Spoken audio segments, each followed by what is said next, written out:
answer to that comes from the mission that the founding group of citizens developed, which was the arts are crucial to social change and community development. Education can't be second to that. Giving small businesses and individuals a leg up with an economically available space for offices, and then an opportunity for people to come and talk about, it's called civic discourse.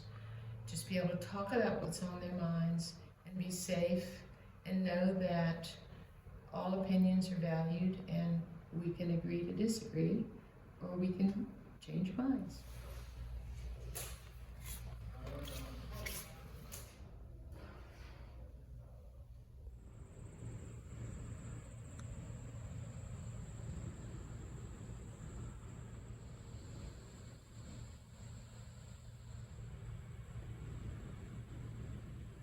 Every little town, every place needs a place where people can come together for all kinds of, we have memorial services, we have birthday parties, baby showers. Gosh, we have the beauty pageant, coffee, bridge, all kinds of things that people enjoy doing together. We don't have a program, we have a haven. This has been very satisfying for me.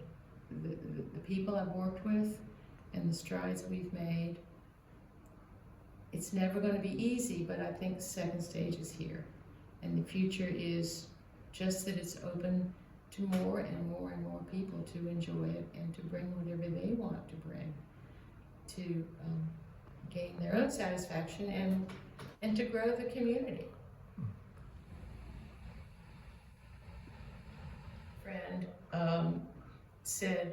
gave us the name Second Stage because it feels fun when you say it. It's the second life of the building.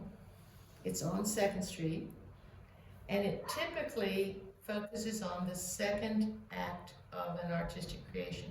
Not the inspiration as much as the presentation, the concert, the art show, the ballet recital. Yeah, that's kind of the second piece of an artistic. So it just made sense.